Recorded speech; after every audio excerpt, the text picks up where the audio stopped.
Good morning again, and as promised, here is part 2 of the video. Years ago, many years ago, my ex-husband was an attorney, and so I was very plugged into the legal community, and so when he and I split up, he left the country, I had to find a job, and some attorneys that I knew said, come on down, and I was their administrator, and it was a small criminal firm. Talk about a learning experience. Oh my gosh.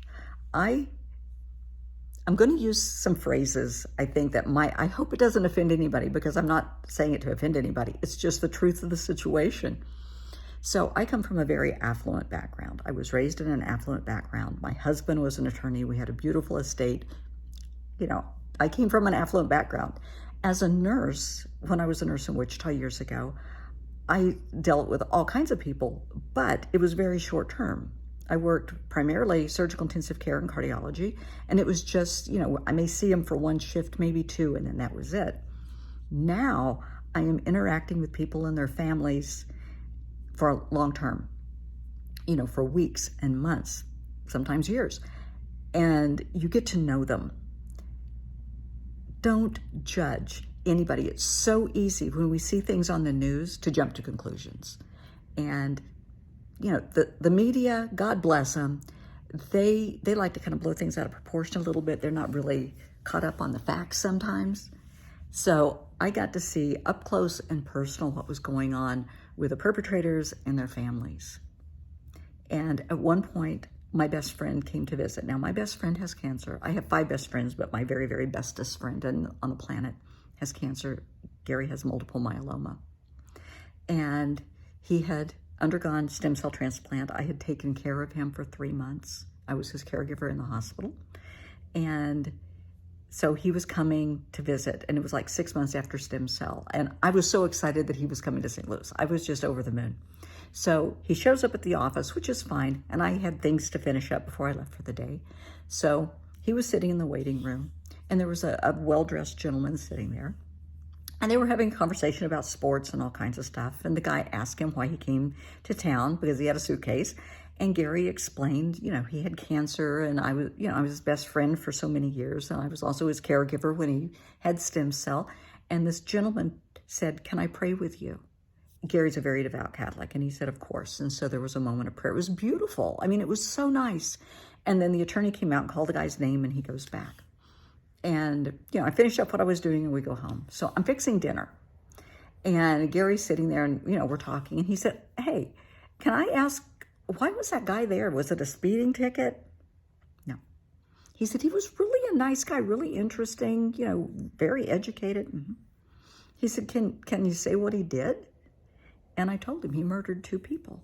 And the look on his face was just, oh my God, you let me sit there next to a murderer. Well, yeah, because it's a life lesson. You don't know why he did what he did. So don't assume that you do. Because he did what he did because somebody was breaking in his home trying to attack him and his 2 kids. He was defending his home and his property and his children. You don't know, so don't assume. It was working there was just one of the best experiences of my life. I have sat with families who have lost kids. I have held them when they cried because their child, 16, 17, 18 years old, is going to prison for the rest of their life.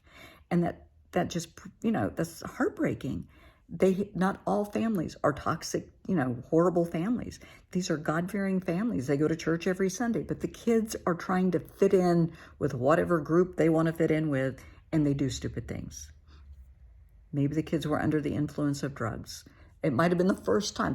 I remember one case very clearly. It was the first time the kid had ever done hard drugs. He was at a party, and he just kind of flipped out, psychotic break, and he killed somebody. Well, with the courts, it doesn't matter that that's your first time. What he did was so horrific, it didn't make any difference, but it was heartbreaking. And the guys, the attorneys, people open up to me, which is why I do what I do now. And the guys would take me over to the city jail. Going into the dungeon, oh my God, that's a whole new experience. And I was safe, I was protected. And yeah, you get the yelling and the screaming from the inmates and you just ignore it. So I go in and I sit down and I'm supposed to find out what really happened. And sometimes you get somebody that is pretty cold, big, bad, and callous. They sit there with their arms crossed, glaring at you. And I had inappropriate terminology here. I had one guy, he refused to call me Brenda. He called me cracker bitch. I don't care what you call me. Works for me. You're not going to push my button. So let's talk about why we're here today. And he kept trying and trying and trying to push my button and be really rude. Wasn't working. And so he was just sitting there glaring at me. And I'm talking to them as a mom. And he's glaring, and then tears start streaming down his cheek. And he just said, damn you. I said, I know, baby. I know. Underneath all that big and bad, you're human. And then we got down to the events that got him there. He had a really, really bad life growing up. I mean, just horrible, horrible, horrible. He had no safe space, ever. Ever. Nobody gave a damn about him from day one. And it's just horrific. So it's not surprising that people end up the path that they take, because everybody wants to feel loved and appreciated and belong in some capacity. So they will gravitate toward gangs. Yeah. They are told that they will always have their back. They're there for them. You don't worry. Well, we both know that's a line of crap, because when something happens, they're nowhere to be seen. And that's a hard lesson, especially for a kid to learn. That's hard. I will tell you there was one case that comes to mind, and I had a paralegal, and we had to go through evidence, and then we would, share it with the attorneys, of course. And this guy kept saying he was innocent. He had loaned his car to somebody. He wasn't there. Some other dude did it. Wasn't him. No alibi. Okay. So we're going through video footage of, where this took place. His car was there. This gentleman that looked like him was there. They had similar clothing on. And then at the same time, the paralegal and I, I clicked the little button so you can zoom the screen in. And the guy didn't have a space between his teeth. Our guy had a significant gap between his front teeth. The guy there didn't. And there were some other facial features that weren't our guy. Now, our guy was locked up the same day this happened, just moments after. So it's not like he had time to go home, cut his hair, shave and put in contacts and temporary teeth. It wasn't our guy. So, I called the attorney over and we're looking at it, and he said, yeah, this isn't our guy. And I had to get in touch with the state, because this is for evidence. We had to get a certified copy of his driver's license to show, which showed his teeth. Luckily, he smiled with his teeth, and it showed that. And it showed the appropriate facial features that we could point out to the court. This isn't the guy on the video. Very long story short, it was his cousin. He had loaned his car to his cousin, or his cousin had keys to his car. I know his cousin had the car and committed a crime and was going to let this guy go down for it. And we were able to show it's not the guy. So that was a good thing. So there were little bright spots along the way. And I met some of the most amazing people. But the whole point of all of this is, please don't assume. We see things on TV and some horrific things going on in the world right now. And for me, I see this and I think, what background did they come from? What happened in their life that this is appropriate? There are people who are raised in horrible, toxic, violent environments that this is their normal life. I remember talking to people And they couldn't believe that I've never been locked up. Honey, I had one ticket, and that's the day I found out I had breast cancer. And I thought I stopped at a stop sign. I kind of rolled it, I guess. That's the only ticket I have ever had in almost 65 years. I'm sorry. Where I come from, people don't go to jail. People don't get locked up. It doesn't happen. And it was just amazing. They just couldn't believe that. But it's where you come from. What's your norm? And just because your norm isn't the same as someone else's, cut them a little slack, okay? Give them a little grace. Now, if you're on a jury, any jury for any case, I'm not talking about anything in the news right now, base your opinions on the facts, not your assumptions. Not what somebody else said, not what you think. Seriously, base your determinations on fact. Because unless you know the fact, you don't know everything going on. And yes, people lie. They lie every day. And I have heard some of the biggest cock and bull stories from these people that are just ridiculous. And I would look at them and say, yeah, no, you want to try it again. And they would just laugh at me and say, you didn't buy it? Not so much. But they're human. And we all make mistakes. Sometimes those, in my videos, I always talk about the building blocks from age 0 to 10 or 12.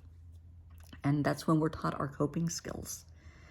Can you imagine if your coping skill, if the environment you were brought up in, was having hell beat out of you? I mean, with a fist from the time you're a baby, having somebody backhand you because you cry. You're 4 or 5 years old and somebody punches you in the face. You're being kicked.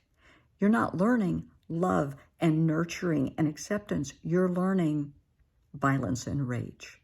You're learning that when something is out of control, we do drugs, we drink, we become violent. Because in that environment, that's their norm. That's what you have to keep in mind. And I am not making excuses for criminal behavior, ever, ever, ever, ever. And anybody that I talk to, they would get so pissed off at me because I would tell them that we are all responsible for our own actions, inactions, attitudes, behaviors, and the consequences. And sweetheart, if you're big enough and you're bad enough to hold up a liquor store, to hurt somebody, to shoot somebody, to rape somebody, to beat somebody, then be man enough, woman enough to say, yeah, I did it. Accept the consequences. They didn't like that. They knew I was right. And a few of them would get up there, and sometimes the guys would have me go to court with them, and they would look at me and kind of give me the look and roll their eyes and say, yeah, I did it. And they would plead guilty. And I would be really proud of them because for some of them, that's really hard to do. And for the district attorneys, it really blew their mind that somebody actually confessed. But people are people. Accept people for who they are, not for who you want them to be, not for who you thought they could become or wish they were. Don't jump to conclusions. Don't assume anything. And please count your blessings that maybe you didn't grow up in a horrible environment, that your kids aren't growing up in a horrible environment. If you are in a horrible environment, honey, you don't have to be there. You can get out. It can be hard, it can be scary, but you can get out.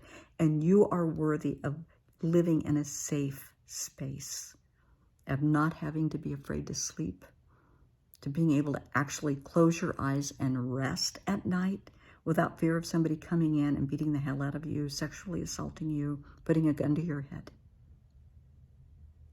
You're worthy of peace.